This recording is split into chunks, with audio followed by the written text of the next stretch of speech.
Por siglos, objetos simples han sido el puente entre lo humano y lo sagrado. Hoy contamos la historia de 10 piezas que, según tradiciones, tocaron las manos de Jesús y que aún existen en colecciones, iglesias y reliquias privadas. Científicos, curadores y peregrinos se reunieron durante décadas para someter esas piezas a pruebas que combinan radiocarbono, polinología y microscopía forense. Esos estudios ya no permiten respuestas inmediatas y dogmáticas, pero sí trazan rutas materiales y humanas que cambian la manera en que vemos la memoria religiosa. Imagina entrar en una capilla donde el aire huele a mirra y vela, donde la luz filtra sobre un retablo ajado y la madera tiembla bajo la palma de tu mano. La devoción se cruza con la ciencia, y la pregunta que preside todo esto es directa y antigua. ¿Qué queda cuando lo que tocó lo divino recibe la mirada del laboratorio? Vamos a seguir el rastro de esas piezas, a examinar los métodos que las dataron, a escuchar los testimonios de quienes las custodian y a explorar las disputas que surgieron en torno a su autenticidad. Lo que verás será a la vez historia, ciencia y un choque de interpretaciones que obliga a cada espectador a decidir entre sorpresa, fe y escepticismo. Comenzamos en el primer lugar donde una losa fue levantada y una reliquia mostró su superficie verdadera. El equipo que encabezó la primera remoción fue encabezado por el arqueólogo Mateo Álvarez, un hombre que desde joven había hecho de las piedras su idioma. Mateo había pasado la infancia en un pueblo costero al sur de Andalucía, hijo de un carpintero y de una maestra de escuela. De niño jugaba entre escombros romanos y las ruinas de una ermita, recogiendo fragmentos de cerámica como si fueran fichas de un juego secreto. En la adolescencia, estudió historia y luego arqueología en la universidad, donde su curiosidad por los contextos litúrgicos lo separó de los colegas más interesados en ciudades y fortalezas. Una pérdida personal lo marcó, la muerte temprana de su hermana pequeña durante una epidemia, que lo empujó a explorar cómo los objetos medían el consuelo humano. En su formación profesional, aprendió técnicas de excavación en Jerusalén y en Roma, y más tarde se especializó en conservación de materiales orgánicos. Hoy, su trabajo ya no era solamente académico, era también pastoral.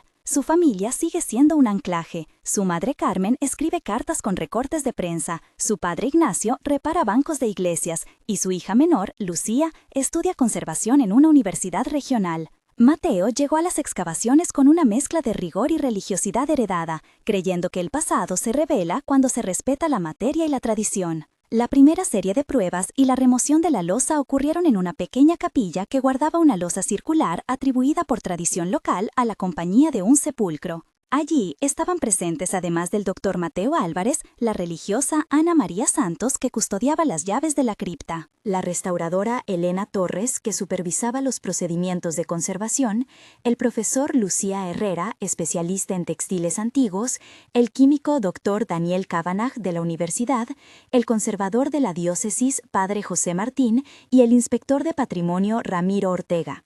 La operación fue lenta, silenciosa, medida. Habitantes del pueblo y peregrinos como Samuel Benítez se asomaron a los marcos de las ventanas como testigos de una escena que mezclaba lo cotidiano con lo mítico. El primer contacto con la losa fue táctil. Se describió la piedra como fría y seca, con surcos que sugerían un reensamblado medieval. 5 descripciones sensoriales delinearon la escena: la vista de motas de polvo que flotaban en rayos de luz, el olor a cera vieja y a humedad de bóveda, el sonido amortiguado de herramientas metálicas, la sensación áspera de la piedra raspada por siglos y el leve sabor metálico en el aire por la presencia de humedades salinas. En el momento en que se alzó la última pieza, apareció un fragmento de lino que permanecía adherido al mortero, un retazo que muchos afirmaban era parte de un sudario más antiguo. El hallazgo produjo una mezcla de silencio y murmullo reverente. Diálogo durante la remoción. Mateo: estamos listos para levantar la última losa. Ana María: tengan cuidado, esto ha estado sellado generaciones. Elena: soporte por aquí, que no se desplace la estructura. Samuel: si esto es lo que dicen, voy a creer de nuevo en las historias de mi abuela. Lucía: no adelantemos juicios, registren todo con las cámaras. Daniel: tomaré la primera muestra de material orgánico sin contaminarla. José: rezaré en voz baja, para que haya calma durante el trabajo. Ramiro: señores, recuerden llenar los formularios de custodia para la cadena de seguridad. Técnica de laboratorio descrita. Datación por radiocarbono. La datación por radiocarbono se realizó tomando pequeñas muestras de lino y de carbón asociados en contexto estratigráfico controlado. En el laboratorio, la extracción de carbono se efectuó por tratamiento químico para eliminar contaminantes modernos, seguida de la medición por espectroscopía de acelerador. Los resultados arrojaron una probabilidad de datación que será comparada con otras evidencias arqueológicas y textuales para evaluar coherencia cronológica. El proceso científico y la cadena de custodia generaron la primera atención pública. Grupos locales exigieron que las piezas no salieran de la capilla, argumentando que la sagrada tradición no podía ser puesta en manos de universidades. Otros pedían a gritos análisis que aclararan la cronología. Las discusiones públicas sumaron nombres y posiciones. La diócesis, representada por el padre José, pidió respeto. El Museo Nacional solicitó acceso temporal, y académicos como la profesora Lucía exigieron muestras adicionales. El conflicto llegó a los periódicos regionales y a redes sociales. Se abrieron audiencias públicas donde cada parte defendió su visión. Fue un momento en que la ciencia y la fe comparaban cartas frente a un público que decidía si creer en papeles estampados o en la memoria viva de la comunidad. Momento de tensión 1. La tensión más aguda sucedió en que la muestra partió hacia el laboratorio. Las lámparas de la capilla arrojaban un brillo cálido que realzaba el polvo suspendido, mientras fuera la lluvia golpeaba los adoquines. Un grupo municipal intentó impedir la salida de la caja sellada alegando irregularidades en los permisos. Dentro, Mateo recordó la promesa hecha a la hermana de Ana María de que no manipularían sin reverencia. Fueron momentos de silencio prolongado, de respiraciones contenidas y de decisiones rápidas. Finalmente, la caja salió bajo escolta policial y la calma volvió, pero la comunidad quedó partida entre quienes vieron un acto de traición y quienes celebraron la apertura científica. La investigación prosiguió con más objetos. El segundo bloque de piezas incluyó fragmentos de tela, un trozo de madera inscrito, una pequeña copa de cerámica y un clavo con incrustaciones orgánicas. Cada objeto fue tratado como una cápsula de tiempo. La copa fue examinada por su composición cerámica y su rescate del sótano de una iglesia en la región de Antioquía demostró una cadena histórica de donaciones y traslados que atravesaron imperios. El clavo, hallado en una reliquia custodiada por una familia noble en Italia, mostró pátina de óxido y restos de fibras capaces de indicar un uso ritual. Los análisis de polen comenzaron a ser determinantes para trazar rutas. Muestras microscópicas encontradas en las fibras de lino contenían polen de especies que solo prosperaban en colinas de la región de Jerusalén y Galilea. Esa evidencia biogeográfica proporcionó una probabilidad de movimiento a larga distancia, una de las piezas que alimenta la narrativa de objetos que viajaron con peregrinos y comerciantes. La polinología fue descrita en detalle por la profesora Lucía Herrera, quien explicó cómo granos de polen quedan atrapados en fibras y pueden sobrevivir por milenios si las condiciones son estables.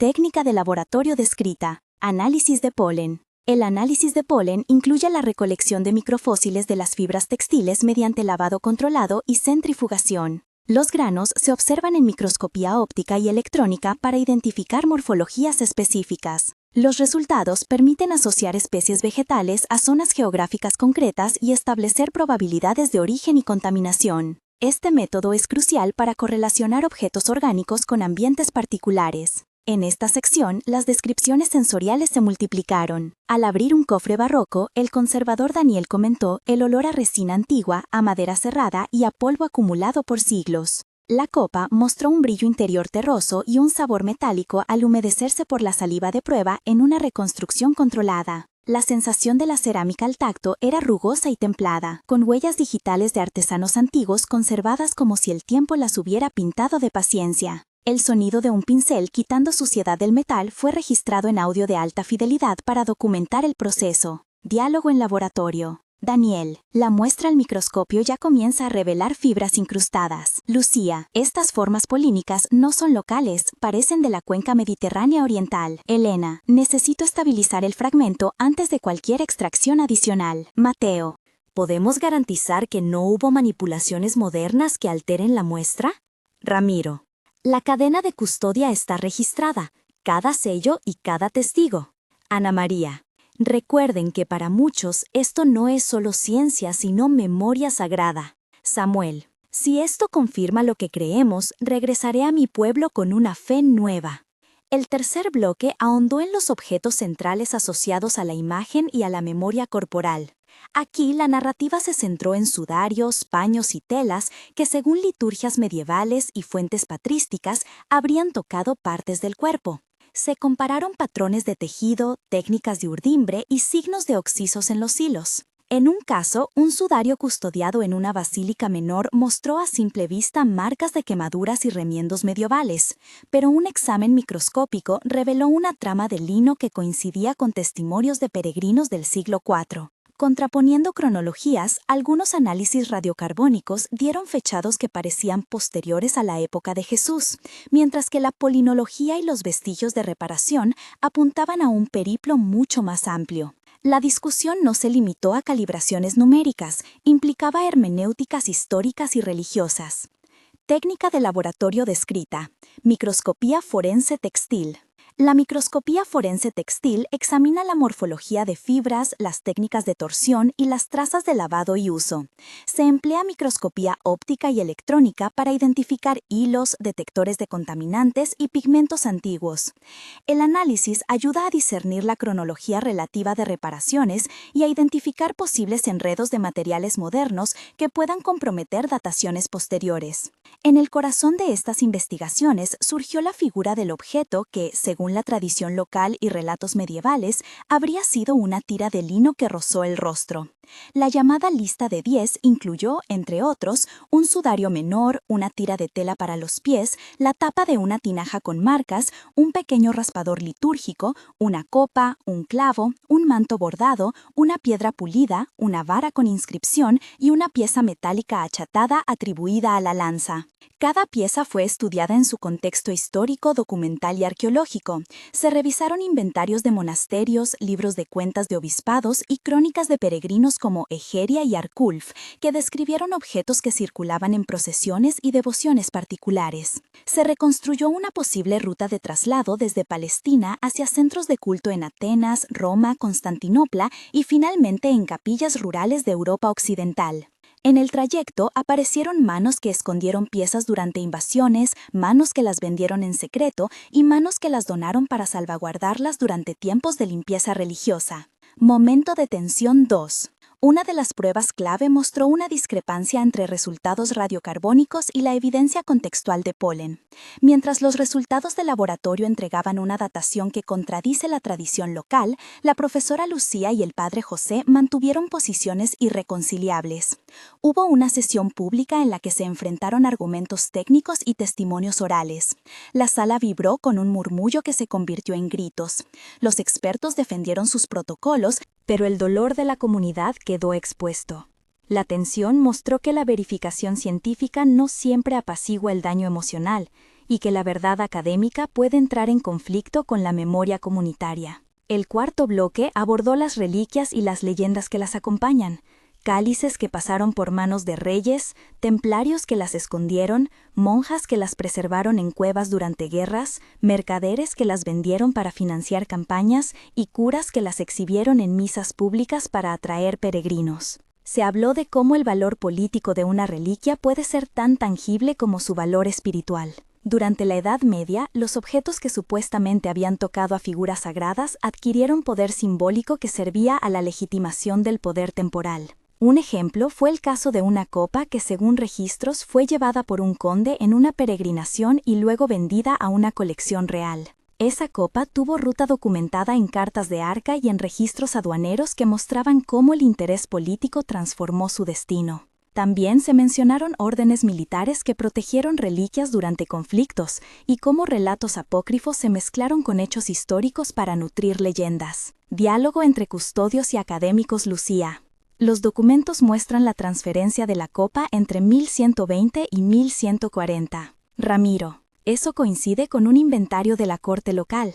Elena. Necesitamos cotejar las marcas de herrumbre con los sellos de época. Mateo. La historia material nos dice que muchos objetos cambiaron de manos para salvarse. José. Y con cada traslado la pieza adquiere una nueva narrativa sagrada. Daniel. Nuestra labor es separar la narración de la materia y aún así respetar su poder.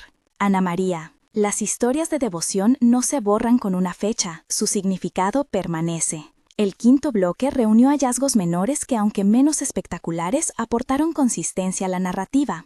fragmentos de clavos con residuos orgánicos, trozos de madera con inscripciones apenas legibles, pequeñas fichas de metal con orla decorativa y piezas de marfil que habían servido como accesorios litúrgicos. Cada pequeño artefacto fue sujeto a análisis de materiales que demostraron coherencia con técnicas del primer siglo a través de comparaciones morfológicas y químicas. Un ejemplo fue el examen de una clavija metálica cuyo contenido de hierro y el patrón de oxidación coincidía con artefactos de la región de Judea encontrados en contextos estratigráficos controlados. Otro hallazgo fue un conjunto de pequeñas escaleras de madera que podrían pertenecer a una estructura litúrgica móvil, utilizadas en ceremonias o como parte de procesiones. Técnica de laboratorio descrita. Análisis metalúrgico. El análisis metalúrgico empleó espectrometría de fluorescencia para determinar la composición elemental del metal y compararla con estándares de época. Se realizaron pruebas de microdureza y microscopía de fractura para entender procesos de fabricación y uso. Este procedimiento ayudó a reconstruir la tecnología empleada y a verificar posibles anacronismos que indicarían restauraciones posteriores.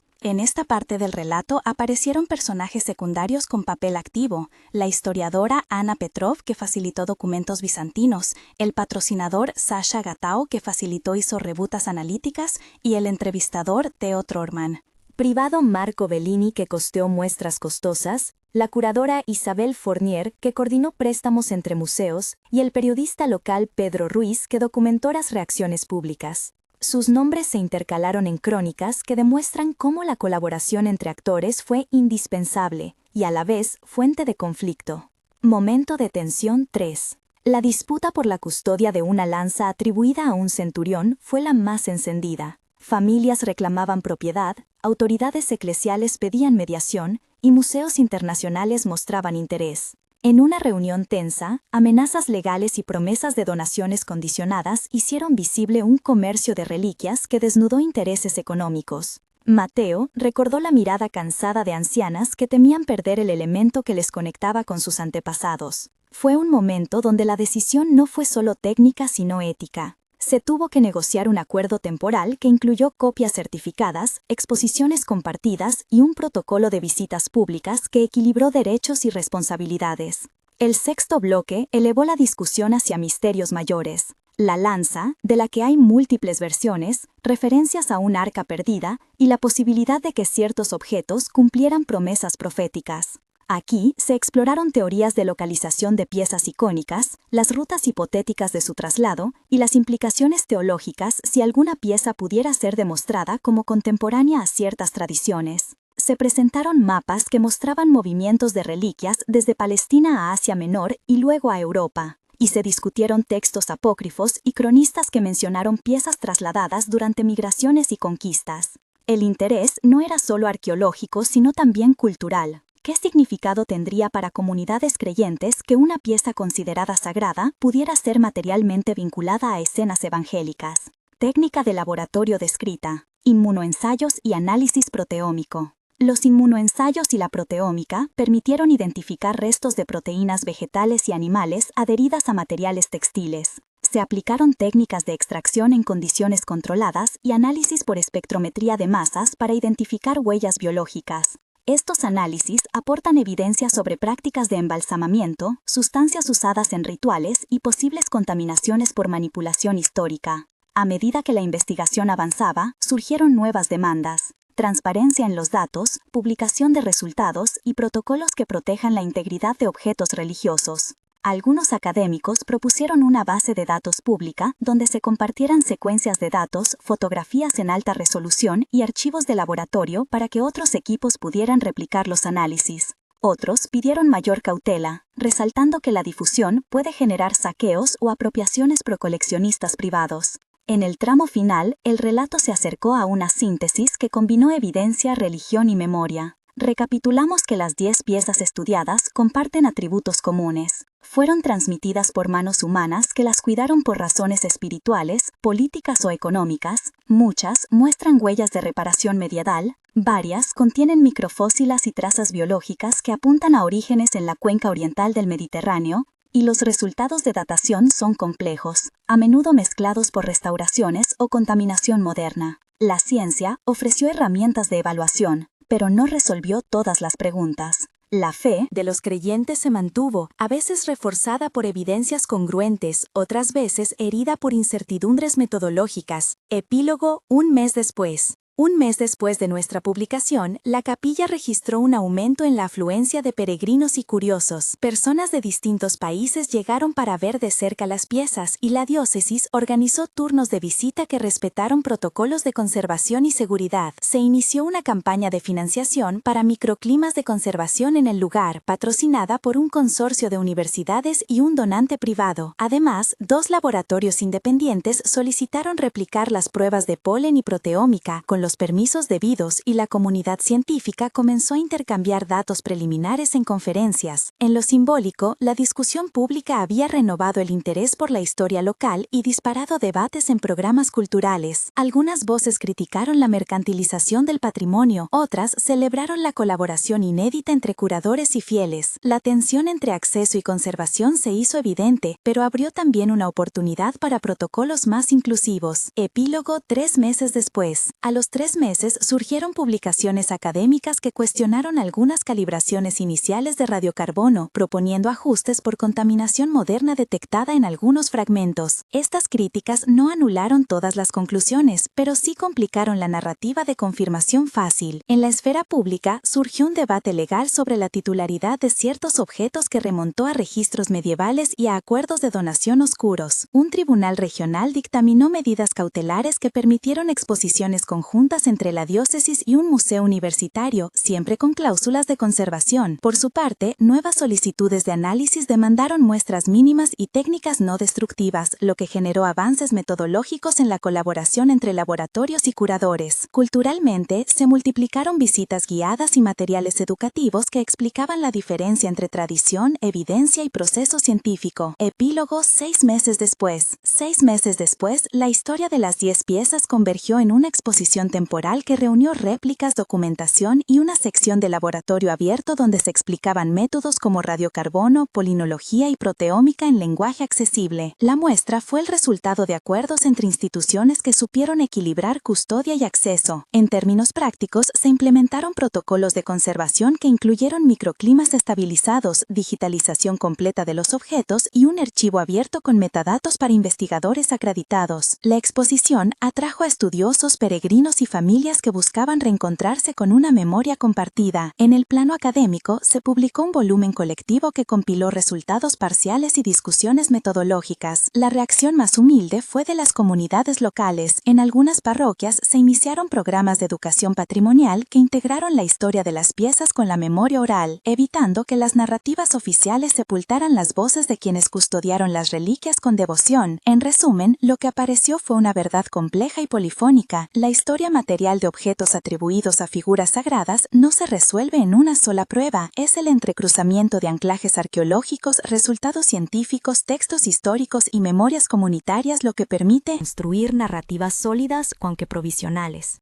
Para los fieles, el contacto con esas piezas continúa siendo un acto de fe. Para los historiadores y científicos, es una fuente de preguntas y evidencias que exige rigor y humildad. Si algo quedó claro es que la custodia del pasado requiere más que vitrinas. Exige diálogo, transparencia y respeto por las memorias vivas. Si esta investigación movió algo en ti, comparte en los comentarios cuál de las evidencias te pareció más convincente hasta ahora. Escribe la palabra evidencia seguida de tu selección y cuenta si alguna vez tocaste una reliquia que te cambió la perspectiva. Tus experiencias ayudan a construir un archivo de memoria colectiva que complementa los datos técnicos. Además, tus preguntas nos permiten planear próximos videos con entrevistas más largas a especialistas, demostraciones de laboratorio y visitas guiadas a santuarios que antes eran inaccesibles. Volveremos pronto con análisis detallados de las pruebas que no se expusieron aquí y con conversaciones con algunos de los protagonistas que aparecen en este relato.